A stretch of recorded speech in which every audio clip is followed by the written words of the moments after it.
Hello, everybody. Hello, hello. I am not Ryan Frank, and I don't have coffee. My name is Sean Sweet, and I have taken over. No, I haven't taken over. I am co-hosting the Coffee Talk with Ryan Frank, and I'm glad you're here this morning to join us for a conversation about navigating difficult waters. Before we get into that, and I've got some great guests today, I want to thank Ryan for this opportunity. I am honored that you would ask me to be the first not co-host, the first guest host of your coffee chat program. So thank you, Ryan, for that. I look forward, and I hope that I honor this platform and that I do it justice. Which, Ryan should be back tomorrow. He's just taking a little day trip with his family. And with all of the conversation that was taking place on Facebook, after something that I had posted and then erased, and then somebody else took a screenshot of it and posted it, and the conversation continued. And after all that conversation, I said, Ryan, is there something I can do to bless you and your community? I feel like I've stirred up some stuff, and I'll bow out of the conversation completely or whatever. And he said, let me pray about it. And then he came back and said, would you guest host the coffee chat? I was like, oh, okay, let me pray about that. And then as I prayed about it, I really felt like God was saying that this could be a great opportunity for many people to engage in a conversation that maybe we aren't having and need to have. So before we get into that, Andy is with us. And Andy, there's something coming up that Kidmin is putting on. I know I'm going to say it wrong. It's the Global Day of Kidmin Online. No, I said it wrong. How do you say it? We added a few words, but that's okay. Global Kidmin Day. Yes. We have Global Kidmin Day coming up. Man, I tell you what, around the office here, we are just really jazzed about this. We're excited to be putting this first of its kind event together. It's amazing what is already coming into play here with just the speakers and the people involved, and it's amazing. I mean, I feel like I'm really kind of especially blessed because I get to be the one to kind of see these videos and things as they come in, and I'm telling you folks, you're gonna love this. And if you don't take part in this, you're gonna regret it. I mean, this is gonna be great stuff here. Let me just share my screen here if I could for a minute. We'll just kind of take a look at the website. So yeah, globalkidminday.com. It's just such a nice start to, a lot of us are looking at the return, at the reassembly, the regathering of the church as a body. And I know that doesn't carry through to everywhere necessarily right now, that there are different stages in different areas of the country. But the nice thing about this is it's so flexible. It's so adaptable to wherever you're at, whatever your situation may be. You can choose, to be a host church. You can invite other churches to come to your building if that's a possibility at this point. You can put this out as an online event and just put it out by way of the internet, or you can do it as a training. You can be what we call just by getting a watch pass, and this way you can just share this with your team. This is 3 solid hours of good training with amazing people, an amazing guest list, an amazing speaker list. You just look at this schedule. I mean, it speaks for itself. We've got names like Esther Moreno, Ryan Frank, Abby Kuntz, Shannon Lovelady, Simon Perry, David and Becky Wakerly, people Wow. like that. And of course, the illustrious Ryan Frank and Corey Jones as our hosts for this event. And actually, as a matter of fact, as we speak right at this moment, Ryan is on his way down to suburban Atlanta, Georgia, to meet up with Mr. Corey Jones to start shooting some videos for this very project. So we're just super excited to see it moving forward. There was some uncertainty there with the COVID-19 situation, but we feel led, and God has said, So keep going forward. We're going to keep going forward with this. So if you would, if you haven't already, consider this. Go to globalkidminday.com, check it out. Think about maybe if this is something that your church might want to act as a host and invite other churches in the community to take part in this, or if it's just, if you want to just be a watch pass and just share this training with your team. One nice thing that's come out of this COVID-19 situation is it was kind of hit a reset switch, and we have a chance to start over. And what better way to start over than with some really good solid training for your KidMin workers and volunteers. So take a minute today, check out globalkidminday.com. Yeah, you know this. You brought up something really interesting there at the end about volunteers and re-engaging them, and I know that's something that a lot of people are navigating too, because you know a lot of people from what I've heard, their volunteers kind of checked out this season for one reason or another. You know, they became inundated with trying to figure out how they were going to get through this time, and so something like this, I think, could be a really good way of like restarting that that volunteer team. Yeah. You know, getting them back in. So that's great, Andy. Awesome. Hey, thanks. Yeah. Cool. So that is coming up here. And I just, I'd like to dive right in with a word of prayer, and then we'll have our first guest, Jordan Abina, join us. So God, I thank you so much. Thank you for the opportunity that we have to learn and grow from one another. I thank you for the body of Christ. And that body of Christ is not just me. It is made up of hands that are different than feet, that are different than ears and eyes. And God, we can look at one another and judge one another, or we can look at one another and learn and grow and be connected to one another and show the world what the body of Christ looks like. So God, I thank you for this opportunity that we have to connect with one another and encourage one another as we are all navigating new territory together. So Jordan Abina is a friend of mine. He is a worship leader at a church in California. And Jordan actually grew up at the church where I'm a pastor. And it's so funny to see Jordan and to think back. Oh, he's got coffee. Yeah. Well, I thought this was a coffee show. It is a coffee show. Yes, Jordan. You know, it's funny. I was thinking last night, I was going to bed and kind of thinking about this. And for whatever reason, this memory of you came to mind. No, well, hey. No, it's a good one. It's not the one where you were the ninja that crawled under my desk. It's not that one. No. We were driving. I don't know if you remember this. We were driving back from camp, and you and Vanessa were in the back seat. Vanessa is now his wife, but back then they were both interns in our program, and we were driving back from camp. And I looked around, there was nobody on the freeway, and they both had their heads down studying for some class they were taking. We had decided to go with you, but we had to catch up on this book. So we're just like in it. Yeah. And they were like totally focused. I looked around, there's like nobody on the freeway. So I just tapped on the brakes and I screamed. I'm like, yeah, tapped on the brakes. And, okay, I may have slammed on the brakes a little bit, but the two of them, like, just, in the review mirror, the expression was fantastic. Oh, yeah.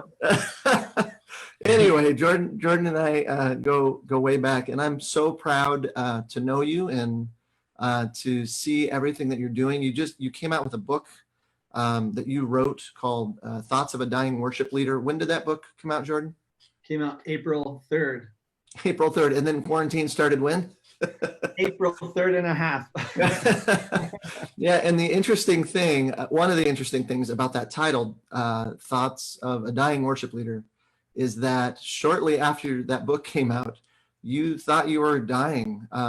You tested positive for COVID-19. And it wasn't one of these mild asymptomatic cases. I know your wife tested positive as well, and your kids as well, right? Yeah. And they didn't have as severe symptoms as you. You ended up being dropped off at the hospital. You wrote a blog post about this, which I think is worth the reading for if anybody doesn't know. If you don't know somebody who's gone through it, you can read Jordan's account and really get a sense of like, okay, this is what the risk is for some people. Jordan didn't die, and you finally now have gotten the release papers to leave your home. Yeah. But it was so apropos that your book, Thoughts of a Dying Worship Leader, were written at and then this happened. Yeah. So I wanted to talk with you kind of about navigating ministry during the season, meeting together and worshiping together or not. For those of you who don't know, in California, there's been a mandate that just came out last Wednesday that says that we in churches are not allowed to sing together, and that's even with masks on. Even if we're 10 feet apart, we still can't sing in a church setting, and it's specific to places of worship. So it's not just churches; it's any place of worship. So anywhere else it's fine, but in a place of worship, you cannot do group singing, even with precautions in place. So I wanted to give you a chance, Jordan, of kind of talking through how you've navigated that, and how your personal experience has kind of led into or fed into your decisions and all that. Yeah, well, happy to be on this, and I would return all those things to you, Pastor Sean. You're one of the most creative people I've ever met. Also, one of the craziest people I've ever met, which is why I thought we got along so well. And, I learned a lot from your ministry, and shout out to our kids pastor, Stacy Marks at my church. She's a part of this group and follows all this stuff too. So, yeah, I don't know if I should have written a book called Thoughts of a Dying Worship Leader at this point. I don't know if I've never attributed myself having a gift of prophecy, but that was close enough, I guess. And I quarantined, I did the whole thing, and I think our family was on lockdown for like 4 months. And then we just opened up our doors one time because we wanted to see family, and then they got sick and we got sick. So it was a journey. My kids were only sick for maybe, like 2 to 3 days, and it would have just been like a bad cold or something. My wife maybe a little longer, but I don't even remember. I lost track of days and time after 2 months in my house. So then after COVID, I was just drifting in the universe of life. But feel good, and it's great. I don't know. It was kind of like out of the fryer and into the frying pan, because after I was out of the hospital, I kind of came out into a world that all of you are in as well, with all these guidelines and things. And I am a worship leader. I've been leading worship since I was, you were there, probably 17, 18 years old. And last week on Wednesday, my heart really hurt. I think two things, Pastor. I think we all will react differently as people with some of these guidelines or things that are going on. And we all need space to react differently from one another, and for me personally, I was just hurt. I was sad. And I felt like maybe for the first time in all of this, like that I was sad, and which is interesting, because someone was asking me yesterday, we all kind of along the journey have reacted to this COVID-19 and stay at home and stay in shelter differently, right? Like, I think of all you wonderful kids ministry pastors. Well, it was however many months ago where it was basically, you can't do kids ministry because you can't meet, and there was a certain level of outcry maybe about that, where some churches felt like they couldn't have kids ministry. And now it's maybe potentially singing, and who knows what's in the future, but everybody kind of finds their place where it's like, oh, that's my line, and that's my line where I'm upset. So I'm upset, but I'm in that place of trying to seek the Lord what to do. And I love worship. And although I don't think worship is just singing, as coming from a Pentecostal background and a Pentecostal church, it's a big part of what we do. And so navigating that's been interesting.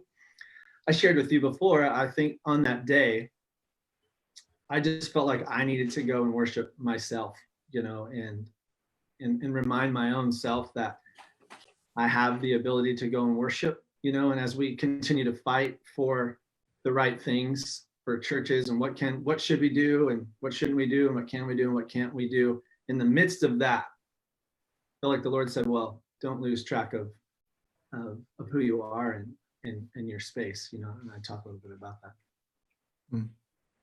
Yeah. And, Jordan, you and I had a conversation. I looked at my phone afterwards. It was like an hour and a half.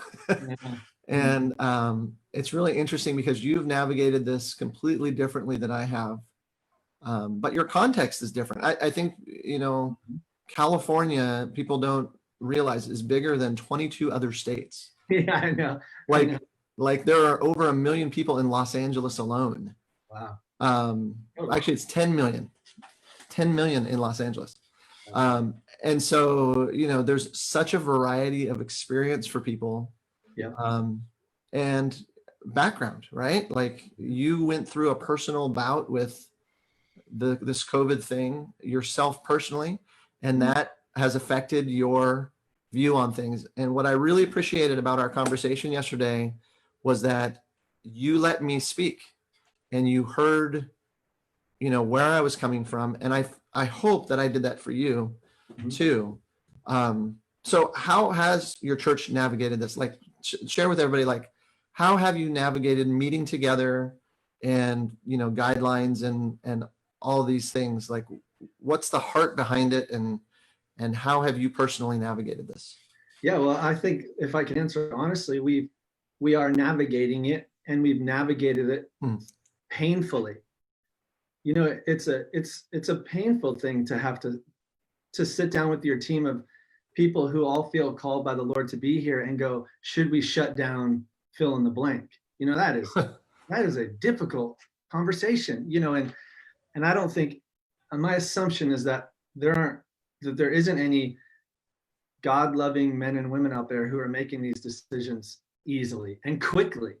So for our church, our kids pastor was joking. She said this last week, like, I spent 4 days basically working on CDC guidelines and how that, and how that's going to play out for our church, and just 6 months ago, she was with her huge team doing kids ministry stuff. And now she's spending 4 days just looking at CDC guidelines. And so I would say we're doing it, and it's kind of a painful process, but we're trying to be diligent.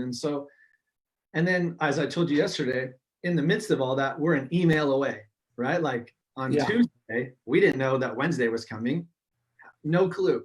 And so we had plans, we're moving into the weekend, excited. I was preparing to speak out of Acts chapter 13. And we're just game. And then Wednesday, actually, I didn't find out until Thursday, but Wednesday is just like, whap, I know you had your great plans, but here's another CDC thing, and then the emails, right? What are we doing? The phone calls, what are we doing? And then even some, and then, and you experience this, like, what are we doing? Here's what I think you should do. And what are we doing? Here's what I think you should do. And if these two people were to happen to meet on the street, who knows, how that would go. And that's, I would say that's been a difficult process. In the midst of a world divided, we're trying to make decisions that honor God first, and then keep our community from being divided. And so thus far, we've followed, I would say, 90% of all CDC guidelines. As we talked, you and I yesterday about this, we talked about how it seems to be that there are kind of two groups. One who elevates care for people. We don't want people to get sick, and of course, you and I would say yes and amen. And then there's this other group that's like, well, we need to protect our religious freedom. We know we need to be able to worship freely. To which you and I would also say yes and amen. But the idea that if one seems to be helping you make your choice, then you're ignoring this other one, which I don't think is true. And so for us, thus far, we followed the CDC guidelines pretty well. So last Sunday, we had a 9 a.m. service that was live stream, and that was a full service, basically, worship and anything we would do on a normal Sunday. And then 11 a.m., we had a service that didn't have any music. And we made that decision from Thursday on, so we didn't have a lot of planning. But, I don't know if I said this yesterday, Pastor Sean, as I walked away from that service, I thought, wow, like, I'm so glad we gathered here, because there were some important things to do. Like, we had this really powerful time of prayer, and we opened God's word together, and we we shared in the same room, some of the same things. So there's a lot of things, but I was heartbroken. I was heartbroken, and the Lord met me there. And so that's what we've been doing. But at the same time, we don't know what's to come. And so I think we're doing our best to care for people and to allow our people to worship freely in any way, shape, or form. And we're trying to balance that by honoring authority and honoring the Lord as best as we can. And we're evaluating that every single week. Yeah. We're evaluating. Yeah, you made me think of something. This week, this Wednesday, we do an online service with our group on Wednesdays, and we're doing a series called The Power of Music, which is part of the Deeply Rooted curriculum. And we wrote that, like, this was written a few months ago for this series. Okay, so this is the parent letter. An anthem is a powerful way for a group to declare their shared beliefs. This is for Wednesday's message. Okay. Throughout the history of the church, we've sung together. One of the reasons is to declare our shared beliefs. Anthems are used by groups seeking a stronger identity and striving after a common goal. Nations have themes, armies have themes, sporting teams have anthems. Nations have anthems, armies have anthems, sporting teams have anthems. This is part of the power of music. It unites people as they sing anthems together. For preteens, finding a place where they belong is becoming increasingly important as they grow towards the teen years and the stage of life where group identity plays a more critical role in their development.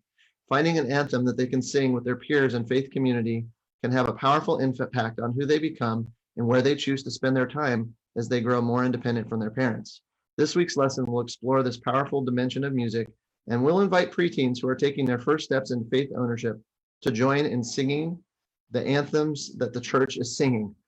Our desire is that this lesson would help our preteens in the process of becoming a powerful and unified army for God. Yeah. And, and that was written before any of this was, and I'm getting ready to send this out to parents, going, okay, Wednesday's message, let's send out the thing for parents. Wait a second, what? That sounds really great, though. I love that. So, Jordan, I appreciate you, and I've been listening to your podcast about where you're talking through the chapters of your books, and I think you've got great things to say. Let's just close with this. I want to get James in here, but would you just do you have a word of encouragement for Kidmin leaders in their navigating, which is going to look different than yours and it's going to look different than mine? What encouragement would you have for them in all this? I heard a version of this as I was listening to a podcast from John Eldridge, and it really encouraged me. And I think it applies to anyone. I think it applies to all believers, but I think for the minister is important, whether you're a minister that's reaching out to kids, because we all know if you're a kids minister, you're reaching out to parents. You have a very big window of ministry, and I greatly respect all of you. And he said, and it dawned on me as we're wanting to lead now, what are we doing to take care of our own soul during all this? Because as we try to help everybody in their discouragement and in their, as everybody's, flailing around in their own unique and beautiful ways, what about us? And how are we taking care of our soul? And he said something I thought, wow, that really applied. And he said, the people who are going to be able to lead after this is over, whatever that looks like, are there going to be the ministers and people who made time to take care of their own soul during all of this madness. And I thought I needed to hear that, and that's encouraging. What am I doing to take care of my own relationship with the Lord? And I think whether you're a kids minister, worship leader, pastor, whatever, the people that are going to be able to lead after this is quote unquote over, or whatever the new normal might be, are going to be people who engaged in taking care of their own soul with the Holy Spirit. So I think what I would say as an encouragement would be, thank you. Thank you for not giving up on, I have 3 kids. Thank you for not giving up on our kids, and thank you for not giving up on families, and thank you for wrestling, and thank you for just, I know you never thought you'd have to work this weird. I don't want to say hard, because I already know you work hard, But now we're working weird and it feels harder. And I'm thankful for it. I'm thankful for you doing that. And my encouragement to you would be, take time to take care of your soul, because we're going to need you when this is over. We're going to need you, and our kids are going to need you when this is over. So your Bible, your prayer, your own specific worship time. And then sometimes where the Lord's going to change something. I know you have a lot of time, but this was important. I was talking with the leader recently, and he reminded me that the only thing that changed in the Garden of Gethsemane, I told you about, this for Christ, was Christ himself, not the circumstance, not everything going on, but it was his heart, his ability to step into God's will. He came out of that time changed, and I want to come out of this time changed, ready for God's will, because I don't really know what that is. I'm just a man. I'm searching for that. So I want my soul to be ready.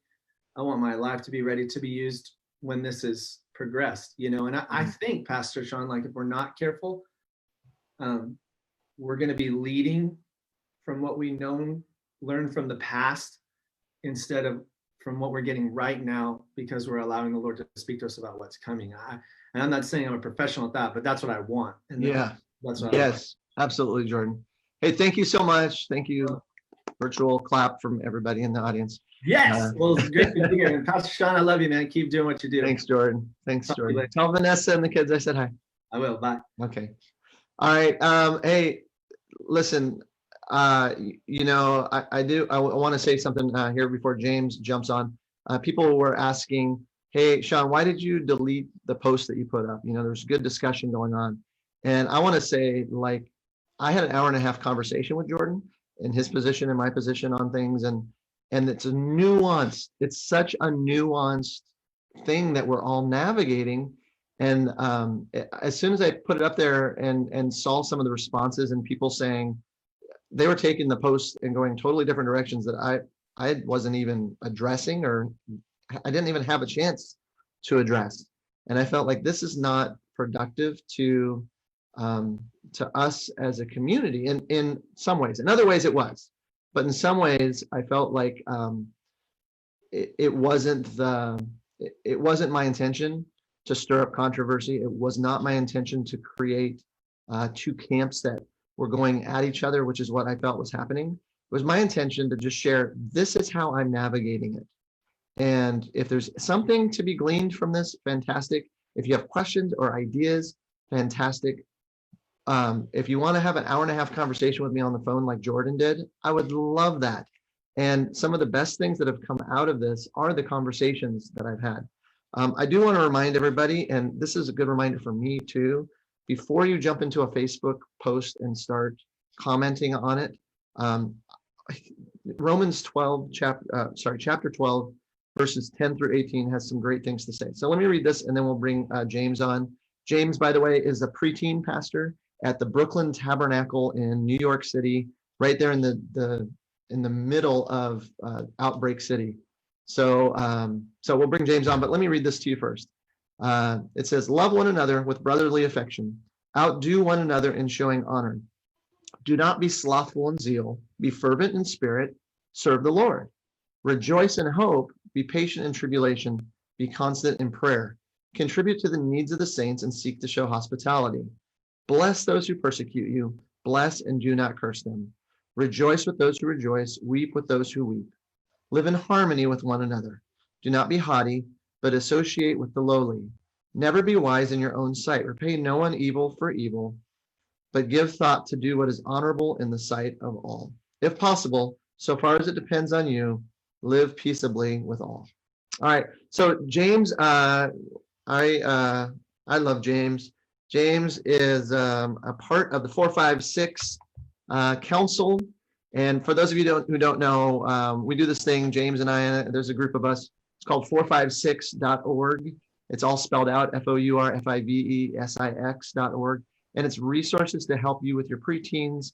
If you don't have a preteen ministry, we want to help you, step forward in ministering to preteens specifically within your children's ministry. If you have a preteen ministry, we've got great resources like curriculum and conferences and all sorts of things.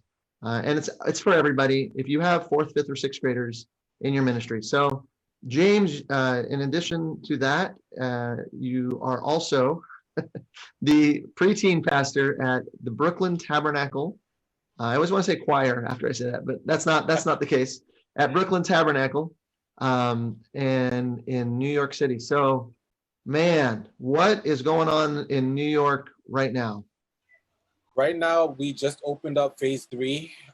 So that's pretty much the final phase as far as our governor said, that's going to open up for New York City, which means that, the personal care places are open, but there's still just a lot of uncertainty. There's still people trying to figure it out. There are people who are all for going all in and taking off masks and congregating within and outside of the church.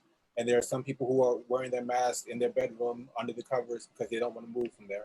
Yeah. So we're just trying to navigate.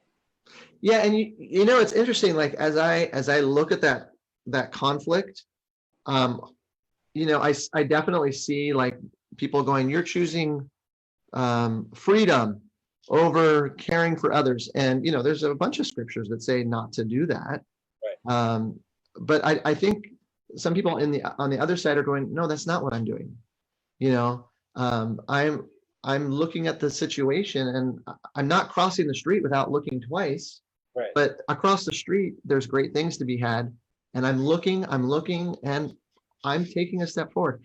And I'm, and it's more of a struggle of like listening to authority and listening to, what society is pressuring us to do and doing what I feel after looking carefully at the situation is safe. So I can only imagine, because that's the tension I feel when I go to Costco and, I see people with masks, people without masks. But I can imagine right there, that tension is probably, even more so. Yeah. It's definitely there. One thing I would say to that, and I love the conversation that you had with Jordan. Jordan, you brought up some great points. One thing that really encouraged me, I was doing a devotion yesterday, and I was reading from the book of James, great book, by the way. And, chapter 3, where he talks about no one should presume to be a teacher because you'll be judged more harshly. Mm-hmm. And even thinking about my senior pastor and the pastors in the church and just pastors all over, and even the discussions that have been going through, and even what you said, Sean, about some people are saying, well, you're putting your freedom over safety, and they're like, no, I'm not. We all need to take a step back, and we all need to take a minute to consider the other side. That doesn't mean the other side will necessarily be right or wrong, but instead of reacting based on your interpretation of someone's words or actions immediately, we have to take a step back and consider where it's coming from. And even with the pastors, like I know there are a lot of questions about, well, should the church open? Should the church not open? How are we going to do children's ministry? That's a very big question. And I want to encourage you, pastors, you're going to hear from some congregants that are not going to agree with your decisions. And no matter how much you pray and how much you consider all of your congregants, there will be people who say, you know what, that's the wrong decision. They're given into fear or they're given into pressure or whatever. But I want to say, as somebody who's in leadership but who's also under leadership, I understand there are so many things to consider. And the person who pays tithes in your church doesn't necessarily have all the factors in front of them. And they're not tasked with making the decision that God has placed on you as being a pastor and someone in leadership. So I just want to encourage you. We're all human. We're all going to do the best that we can according to what we feel God is calling us to do. But go with prayer, go with counsel, like whoever you answer to, whoever your accountability partners are, if you have a church board and the rest of your pastors. But understand that God has called you for the position that you're in, and he's called you for the time that you're in. And you have to answer this might sound harsh, but ultimately you're going to have to answer to God even more than you have to answer to the congregants in your church. So I want to thank you for the decisions that you're making. I know that they're hard, and I know that they're not going to please everyone. But if you're going based on what you feel God is calling you to do, that is the best decision that you can ever make for yourself and for your congregation.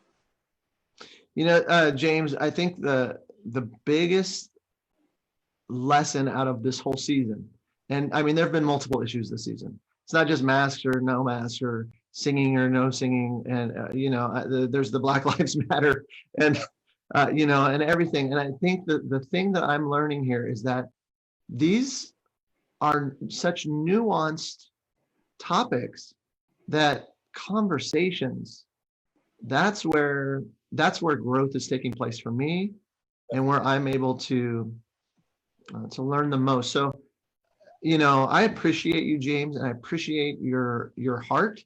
Um, what's it been like for your congregation personally? Like, I look at the numbers and I go, man, James has got to know somebody who's died from this. Like, you got to know multiple kids who are Yes. dealing with the death of a loved one, or the guilt of feeling like maybe they got grandma sick, or, like, what is the reality like there for you? To be honest, we've gotten some blows. We've lost members. We've lost a lot of members, and it happened so fast. It was just one email after one phone call after one text message after another. People that you didn't know were sick. You literally you talked to them the day before, and the next day they're in the hospital, and you're like, where did this come from? They didn't know they were sick. And then being the preaching pastor, every Tuesday night we have not a preaching meeting, but just a preaching prayer time for 20 minutes. And there's one kid for the last 4 months, every single Tuesday, his prayer is, God, please put an end to the coronavirus. That's his prayer every Tuesday. And I admire his faith. Like, he doesn't sound discouraged at all. He's always strong with it. But you start to hear, like, wow, I've been praying this for 4 months. And like, yes, as an adult, I can see, like, wow, numbers are going down, and like we're seeing some improvements. But for a 10-year-old kid who has lost a grandmother and who has friends who are sick and who can't go back to school, who's stuck in the house, this is a hard reality. This coronavirus has taken us all by surprise. And when we do get back into the church, seeing those empty seats and seeing those empty ministry positions and seeing those those children who are coming in with one less parent, it's a reality that I'm not thrilled to go walk into. Yeah. I think the worst thing that I can do as your brother in Christ, and that the community, I love Kidman and at 456, the worst thing I can do is attack the decisions you've made and that you're making. And I want to know what you think the best thing that we can do as a community during this time, as we're hearing from, what your experience, and it's completely different than my experience, where, since April 22nd, there have been 2 people in our county of 400,000 people who've passed away. That's it. Just 2 people out of 400,000. And I say that's it. And you go, oh, well, it's 2 lives. And it is 2 lives. And yeah, that matters. But that's so different than your thing, where you're saying you're going to have multiple kids walking in with one parent now. Like, so how can we as a community do what Jesus is asking us to do? And that is to be unified and to be this, it's not to attack how you're navigating it. It's, what do you think it is, James? Like, what should we be doing as a community to support one another during this time? I don't want to sound cliched, but honestly, the most important thing that anybody can do is pray. And I say that because I was saved at the age of 4. I'm 40 now. I've had 36 years of walking with God. And with all of the different things that I've faced in my life, all of the different trials, knowing that God has been by my side and guiding me and leading me has been what's kept me through all of these years. And so praying to God for wisdom, praying for peace, praying for God to give us the words to say, not just to the kids. Kids are sometimes resilient in ways that adults can't be, but to say to their parents. There are parents who are struggling. Like another thing that Jordan said was, when you're ministering to kids, you're ministering to the parents as well. Children, they happily see, oh, Mr. James, hi, Mr. James. But the parents like, Mr. James, do you know what's going on? We have no food. We can't work. I'm struggling to pay my rent. So praying that God would give us the wisdom to talk to the parents and to talk to the kids and to open our eyes to the resources that are available inside the church and outside the church with the different services that the city and the state offer us, so that we can better help not just the people in our church, but the people in churches all around New York and all around the country. That's great, James. Thank you so much. I am praying for you. I think of you often and pray for you, James. Yeah, thank you. Okay, so, I think the theme here today is navigating. The theme is that we are all navigating this in different ways. And it's so interesting because I'm looking around because I know this book is here somewhere. Maybe one of my kids ran off with it for some reason. But I read a book. It was recommended to me in January. And it's like it totally prepared me for this whole thing. Well, I wouldn't say that. It gave me a frame of thinking. And this has been my frame of thinking. The title of the book is called Canoeing the Mountains. And I wish I could tell you the author of it, but you can Google it, Canoeing the Mountains. And the whole idea was that Lewis and Clark, they were like boatsmen or whatever. They thought they were trying to find a river passageway to the West Coast. And then they came to the mountains. And the whole concept of this book is, well, they could have tried canoeing the mountains because that's what they knew. They knew how to canoe. But canoeing the mountains is not going to work. We've got to find new ways to move forward. And that means that we are all in uncharted territory. We all are. And the best thing that you guys have done for me as a community, Ryan, Frank, you, and I Love Kid community, is to listen to how I'm navigating it, praying for me, like James said, offering your wisdom, and believing the best in me. I wanted to have Inez Biardo come and be a part of this. I know Inez because she's been a part of our district for a long time, and I haven't seen her in forever. And she's now a pastor at a church, a children's pastor. And listen to what she's navigating. She was the third person I asked to be, and she had something that she wasn't able to get out of to be here. But listen to what she said, and you can listen to this. She said, "Our church chose to sing." This is in California, where singing is not allowed right now. Our church chose to sing, and I actually disagreed with that decision, which put me in a strange position for a couple of reasons. Number one, I had to decide if I was going to go along with something for my job's sake that I had a personal conviction about. And number two, I am one of two pastors posted at a door and had to answer questions I was not equipped to answer, and on a decision I disagree with. I do not envy the governor. We're a very large state. If things get out of hand, it will be horrific. So I completely understand why he wants to proceed with caution. I don't feel like he's trying to take away our religious freedoms. He is trying to make decisions to protect nearly 40 million people and is therefore asking us to think of others more highly than ourselves. Christians should be first in line for that. And that's also an act of worship. So that's almost counter to how I'm navigating it, right? But here's the beauty of the body of Christ. And this is what I want the world to see, that I don't attack Inez for her position. I send her a message and we end up having this fantastic conversation. And I want to share with you one thing that she said, and I asked her if it would be okay.